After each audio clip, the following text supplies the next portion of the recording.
ഇത്രയും കൊല്ലത്തെ പ്രാർത്ഥനയുടെയും മറ്റുള്ള എല്ലാവരുടെയും പ്രാർത്ഥനയുടെ അനുഭവം നമുക്കിപ്പോൾ ആസ്വദിക്കാൻ കഴിയണു. ദൈവത്തിൻ്റെ ആ സ്നേഹം തിരിച്ചറിയണം. ദൈവത്തിൻ്റെ അടുത്ത് ഒരു കുറവും ഒന്നുമല്ല. ദൈവത്തിൻ്റെ പ്ലാനും പദ്ധതിയും അനുസരിച്ച് എല്ലാം സന്തോഷത്തോടു കൂടി പോകുന്നു. അവന് കൃത്യസമയത്ത് പ്രാർത്ഥനയും എല്ലാം ചെയ്തു തരുന്നു. പിന്നീട് ഇങ്ങനെ ആഗ്രഹം പറഞ്ഞത്, അപ്പോൾ നമ്മൾ പറഞ്ഞു പറ്റില്ല, ഇങ്ങനെ ഹാൻഡിക്യാപ്പിനെ കൊടുക്കില്ല അച്ഛനാവാൻ. അങ്ങനെ പറഞ്ഞപ്പോൾ പിന്നെ അവൻ ആ സൈലൻ്റായി. അതിന് ശേഷം പിന്നെ ബ്ലൈൻഡ് അച്ഛനായത്.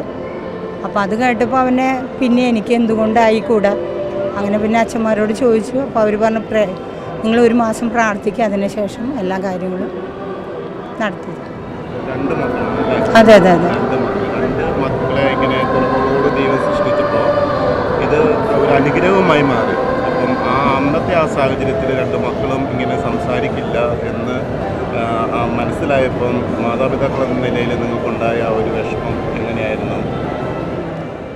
ആദ്യമൊക്കെ മനസ്സുകൊണ്ട് ആദ്യത്തെ കൊച്ചായപ്പോൾ തന്നെ ഡോക്ടേഴ്സ് പറഞ്ഞു next may be handicap deaf ആവും.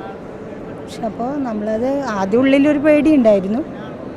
പിന്നെ അത് കഴിഞ്ഞ് പിന്നെ ദൈവം തന്നെ ശക്തി ആദ്യത്തെ ഒരു വിഷമം നമ്മൾ വിട്ടു. പിന്നെ അവർക്ക് എങ്ങനെ വളരാനുള്ള സാഹചര്യം നമ്മൾ കൊടുക്കുക.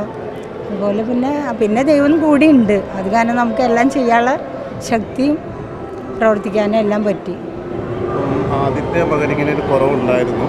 അപ്പോൾ ഡോക്ടേഴ്സ് പറഞ്ഞു രണ്ടാമത്തെ മകനും അല്ലെ രണ്ടാമതുണ്ടാകാൻ പോകുന്ന കുട്ടിക്കും ഇതേ കുറവുകൾ ഉണ്ടാവാം എന്ന് പറഞ്ഞപ്പോൾ ഇനി കുട്ടികൾ വേണ്ട എന്നൊരു തോന്നൽ മനസ്സിലേക്ക് വന്നിരുന്നു. അങ്ങനെ ഉണ്ടായിരുന്നു. അപ്പോൾ എല്ലാം നമ്മുടെ റിലേറ്റീവ് എല്ലാവരും പറഞ്ഞു അങ്ങനെ ഒരിക്കലും ഒരാളുണ്ടായി, പക്ഷെ വേറൊരാളും അതുപോലെ ആവണമെന്നില്ല, നിങ്ങൾ അങ്ങനെ പേടിക്കണ്ടെന്നും പറഞ്ഞു. പിന്നെ രണ്ടാമത്തെ കൊച്ചായത്.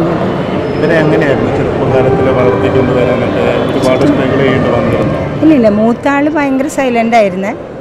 രണ്ടാമത്തെ ആൾക്ക് ഇപ്പോൾ അച്ഛനായ ഒത്തിരി കുറുമ്പുണ്ടായിരുന്നു. പക്ഷെ അത് പിന്നെ വലുതാവും തോറും അവൻ സൈലൻ്റായി പോയി. ഈ ഒരു സഭയിലേക്ക് എത്തിച്ചേർന്നത് എങ്ങനെയായിരുന്നു?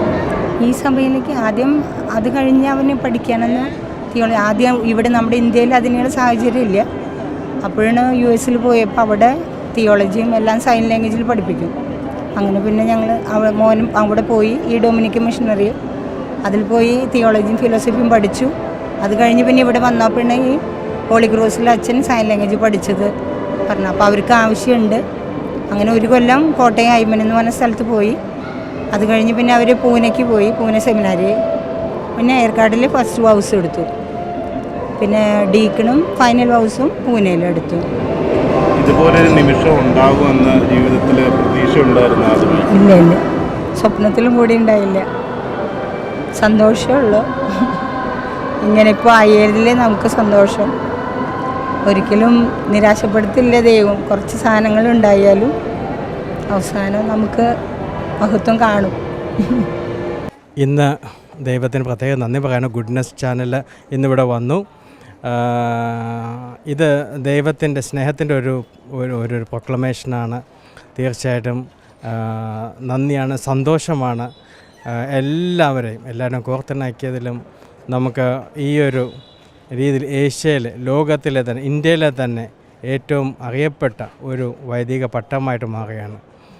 ഒത്തിരി ജനങ്ങൾ, ഒത്തിരി ബദരായ ജനങ്ങൾ ഒരുമിക്കും. ഇതിലൂടെ ധാരാളം പേർ മുന്നോട്ട് വരും.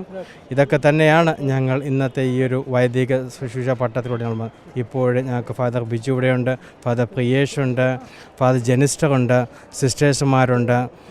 ഇവരെല്ലാവരും തന്നെ ഞങ്ങൾക്ക് തരുന്ന സ്നേഹത്തിനും സപ്പോർട്ടിനും പ്രത്യേക നന്ദി അറിയിക്കുകയാണ്. എനിക്ക് നല്ല വിശ്വാസമുണ്ട്, ഇതിനൊരു നല്ലൊരു ഭാവിയുണ്ട്. ദൈവം അനുഗ്രഹിക്കട്ടെ.